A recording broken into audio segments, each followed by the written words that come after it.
gore rinera kudyiwa rinopisa chete nezuro chechi yamagaya yanga yakazara zvekuti zara zviya zvekunge aripo zvaingoitika mazuva ese kureva kuti hakuna kana munhu anopinda kuyadha wetingatoti akarovha kuchechi kusanga kuzosarawo maybe 1 or 2 3 vanhu chete ndo vanenge vakazodecide kuti havasi kuda kupfuura neipapo. Iko zvino ndiri kutambira nyaya iri kubuda chechi yazara. I don't know, maybe zvakabohwa zeterapi kuti ko why chechi iri kuzara kana zvakabohwa munhu wacho akasungisa chivhayo akasungisa mumagaya kuti why chechi yake yoramba ichizara, because munhu wacho ukamusungisira kakaita ndike kuda kuparadza munhu cheko cheko.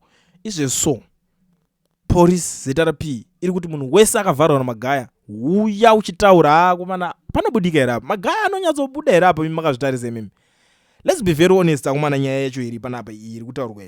The ZRP update on the arrest of PhD Ministries Walter Magaya. The Zimbabwe Public Police has taken note of several calls from people all over the world on how to report rape, assault and fraud allegations against PhD Ministries Walter Magaya. Please take note that the Zimbabwe Public Police has availed cell phone number 0 national complaints number and WhatsApp number for anyone to freely report and allow the Zimbabwe Republic Police to conduct investigations. Victims in Zimbabwe, South Africa, United Kingdom, Namibia, Botswana, South Africa, Mozambique, Malawi and Zambia or any other country are urged to feel free to report. For those victims in South Africa, please feel free to go to the local police station to report and have your statement notarized and formally submitted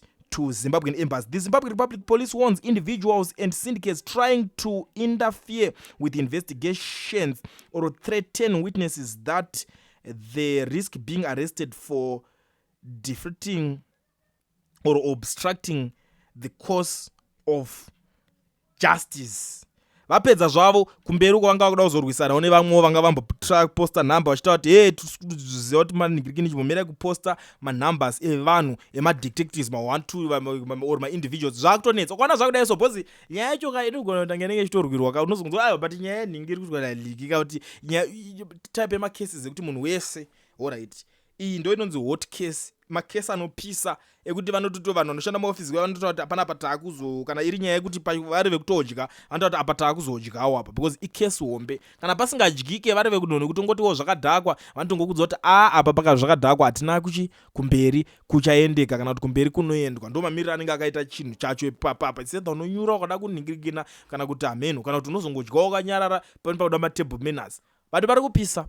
I don't know manje kuti akanyatsosungisa magaya ndiani ende magaya zvinhu zvaakugadzirirwa kuti zvinge zvichisanganika naye kana kuti maproblems matambudziko aari kusanganiswa naye aya anombuda here maari because matambudziko aya haasi madiki kwete ba, anotori matambudziko akakurisa, anotori matambudziko mahombe. Saka nini ndangoti ndimhanye ndiite zvinhu zvangu faster ndichionesana nemi zvinhu paground zviri kutaurika, zvinhu zviri kuitika panapa so that kana muchinge mazonzwawo zvamunenge manzwa ikoko zvinenge zvazoitika vamwe vari kuchema zvechokwadi manumbers nemanumbers macalls nemacalls tiri kuda kubatsirikana takavharwa mastands takazodaisawo mwasikana akazondibata chibharo akazondidaisawo maallegations acho awandisa, ndakavharwa ndakaitwa sei ndakazodaiso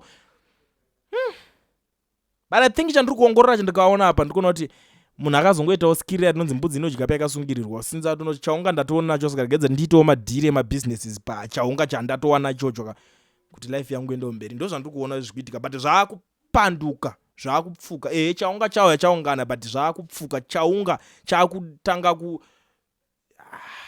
kupandukira. Amen.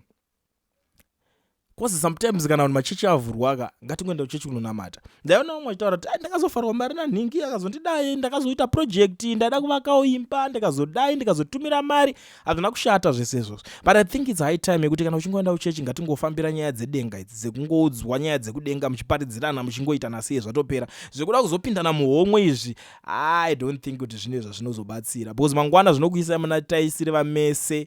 I feel sorry for vanhu vese vakavharwa.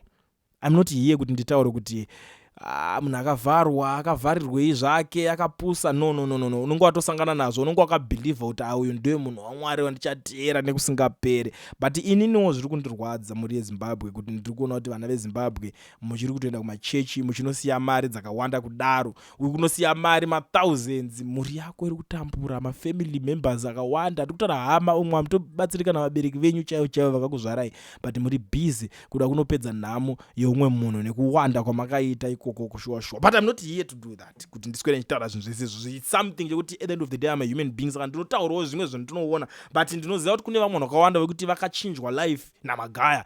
Nanhasi vamwe vachiri kutochinjwa life yavo, vamwe life yavo yakaitwa miserable, asi vamwe vakaita sevakachinjwa, the likes of vanhu vari kuchema kuti yowe mastenzi taitomadawo, but murume uyu akati kuti life yedu zvichibva abva atoti ndingina mari apa ndo yega mari yatatinayo, asi vamwewo vari kutofara zvinhu zvakaita zvakaoma kudaro. But amen, tell me what you think in the comment section. Yatisangane tionesane tutaurirane kuti munoionawo sei nyaya yemakada kuitarisa, nyaya yapapa, because mamuperero azvo ndiri kuona papa vapaparika. Tell me what you think. Kulian TV, Team VAT, asi vanhu vachishamsika. Kulian TV haichatsika, saka subscribe wozolaika, nechawana zvisapana chichazosha. Everybody say Kulian, yeah. Information need brilliant, yeah. Everybody say Kulian.